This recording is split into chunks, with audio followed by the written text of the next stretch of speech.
troisième chose, la résistance. La résistance horizontale, comment peut-elle vous aider? Qu'est-ce qu'elle est en fait, cette résistance horizontale? Alors la résistance horizontale, c'est un objet graphique. Alors plus souvent qu'une ligne, il s'agit d'un rectangle, d'une zone horizontale de prix qui en fait a correspondu à un élément qui a bloqué l'ascension des cours. C'est-à-dire que les cours montaient et puis au bout d'un moment, ils ont faibli au contact d'une zone et cette zone correspond donc à une résistance. Et la manière dont vous pouvez très facilement utiliser la résistance, c'est que il faut éviter clairement d'acheter lorsque l'on est au contact d'une résistance parce que ça correspond à un obstacle.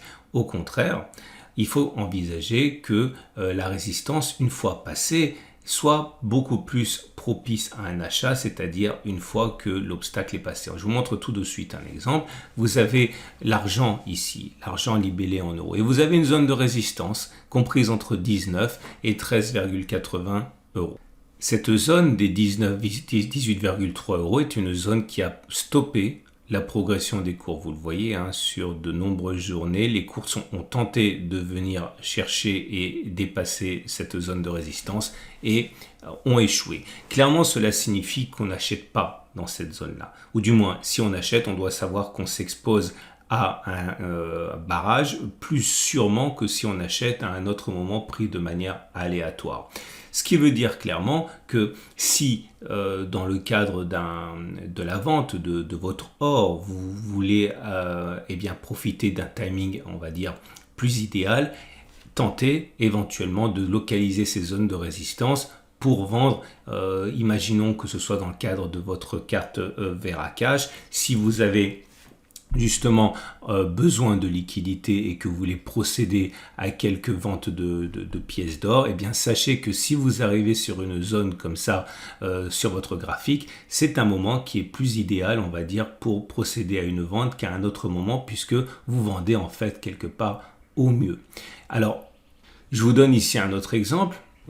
Sur une autre zone de résistance qui a affecté l'argent, libellé en euros également, on était en train de progresser et après un premier échec aux alentours de 14,2, 14,4, eh bien, on a connu de nombreuses hésitations, de nombreux échecs avant finalement de voir l'argent baisser. Ce que je suis en train ici d'illustrer, c'est la bonne idée qu'aurait eu l'investisseur s'il devait se départir d'un petit peu d'argent, et bien de le faire une fois que l'on avait cette zone de résistance identifiée à 14,2, 14,4 euros. Il va donc mieux vendre à ce niveau de prix plutôt qu'à un autre.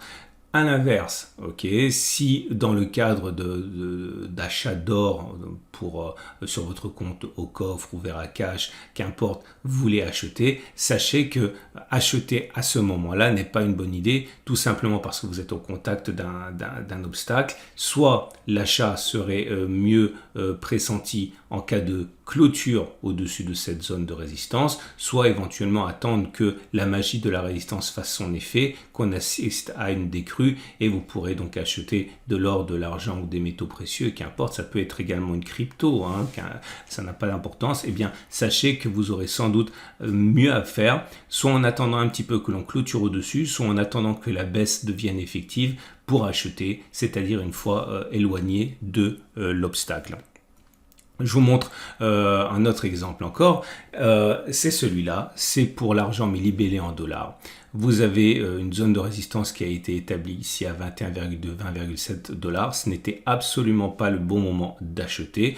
Par contre, on pouvait éventuellement vendre sur ces niveaux de prix. Alors, il n'est pas évident au premier coup d'œil de déterminer les zones de résistance, mais ce qu'on peut faire déjà de manière assez intuitive, une fois que vous voyez qu'à un moment, le métal ou la crypto ou l'action, qu'importe, que vous suivez, a connu un tir de barrage, comme ça a été le cas ici, on peut envisager de prendre la mèche ultime, la mèche la plus haute qui a précédé Je rappelle que la mèche, c'est ce qu'il y a au-dessus du corps. Okay, vous prenez la mèche la plus extrême qui a précédé la baisse. Une fois que vous identifiez ainsi une zone de résistance, sachez que lorsque l'on reviendra sur cette zone, il est plausible que les cours connaissent des difficultés. Alors, ce n'est pas simplement magique, c'est pas simplement qu'au niveau des 21,2, 20,7 $, le prix d'un actif semble cher, c'est aussi le fait que, comme je l'ai dit, de plus en plus d'institutionnels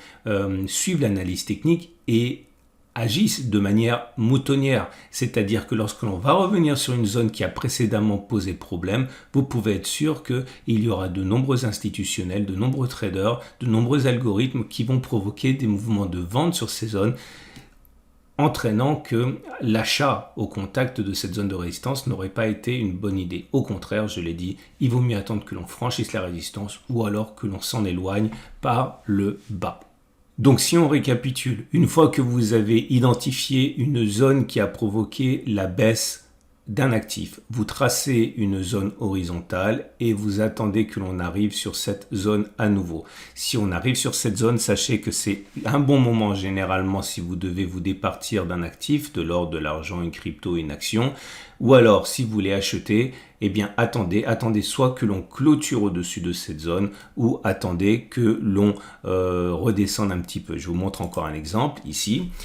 Nous sommes ici sur l'argent libellé en euros. Une fois que l'on a identifié une zone de résistance ici, une zone qui était à l'origine d'une baisse significative, vous prenez la hauteur de la mèche, vous tracez un rectangle et vous allez voir que très souvent cela pose problème. Regardez, ça s'est également produit ici. Donc sachez que si vous devez vendre, eh bien la vente sur zone de résistance très souvent vous donne un meilleur moment qu'un autre moment pris de manière aléatoire.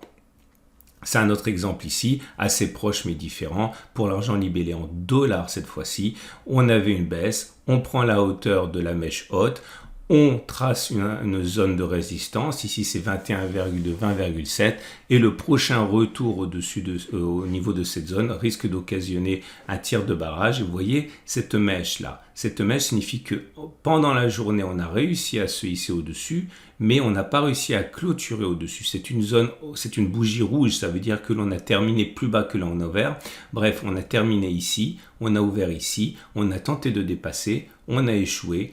Le fait que l'on a échoué à clôturer au-dessus de cette zone rendait encore plus concrète le risque d'acheter sur ce niveau de prix et derrière effectivement on a connu une baisse. Alors à l'inverse, vous l'aurez compris, lorsque vous avez une zone de résistance ici comme les 1186, 1183 € pour l'or, il était très dangereux une fois que l'on se rapprochait de cette zone comme c'était le cas ici d'acheter. On a tenté, on a échoué, on le voit à la hauteur des mèches hautes, qui étaient au-dessus, on a baissé, mais par contre, une fois que l'on avait clôturé au-dessus de la zone de résistance, et vous voyez, la bougie ferme et le corps est créé au-dessus, et bien là par contre, on avait un moment beaucoup plus intéressant pour acheter, c'est-à-dire une fois l'obstacle passé. Alors, ça ne fonctionne pas tout le temps, rien ne fonctionne tout le temps, mais vous comprendrez très très vite qu'il vaut mieux procéder ainsi que de ne pas procéder ainsi. Autre exemple, un petit peu plus tard dans la vie de l'or libellé en euros,